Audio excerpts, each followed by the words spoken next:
Usa ka grade 2 student ang nakaangkon og samad sa iyang tiyan ug abaga human giluba sa usa ka grade 8 nga estudyante sa usa ka pribadong tulungaan niadto nga Marso 18, 2026. Ang insidente nahitabo kini mga alas 12 sa udto. Nasayran nga ang biktima ug ang suspect parehas nga nagpuyo sa barangay Sikayab, Dipolog City ug puros minor de edad. Sumala pa sa atong paghihinabik ang Police Lieutenant Colonel Kishna Asaali, ang Chief of Police sa Dipolog City Police Station, ang suspect migamit og kitchen knife ug miangkon nga trip-trip lang ang pagpangluba. Itabo niyang isa ka stabbing incident diya sa isa ka eskwelahan, wherein ang isa ka minor, grade 2 student, about 8 years old na babae, taga barangay Sikayab, giluba no sa isa pud ka minor na 14 years old na diha pod na estudyante pod sa same eskwelahan. Unfortunately, isa ka barangay ra pod ni sila. Parehas na taga barangay Sikayab. Nag-sustain siya og several stab wounds sa iyang shoulder og sa iyang stomach, no. Ato pag i-determine unsa ka serious jud ang iyang injuries. Base sa investigasyon sa interview sa ato ang WCPD, nangutana sila ngano gihimo man to sa 14 years old.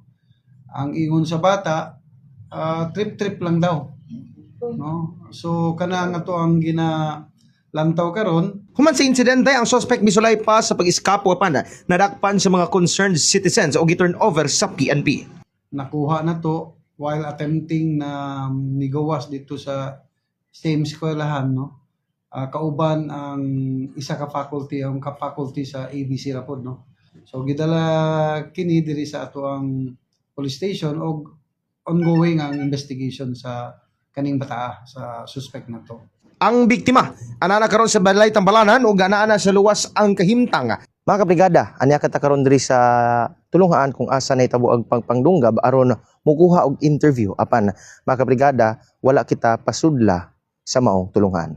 Apan na sa ilang official page, nagpagawa sila sa ilang opisyal nga pahayag sa maong insidente ug ilang gibutyag na bisan tuod sa maong panghitabo. Ilang gisiguro sa komunidad nga padayon ang ilang pagmintenar sa safe nga environment sa tanang estudyante ug staff sa maong tulungan ug padayon nga nag-implementar sa tanang safety protocols ug ang pakig-coordinate sa mga otoridad kung gikinahanglan. Mga kabrigada, sa pagkakaroon padayon pa ang makuting investigasyon sa kapulisan sa mga panghitabo aron matino kung unsayod ang hinungdan sa pagpangdunggab samtang ang suspect anana karon sa kustodiya sa Dipolog City Police Station.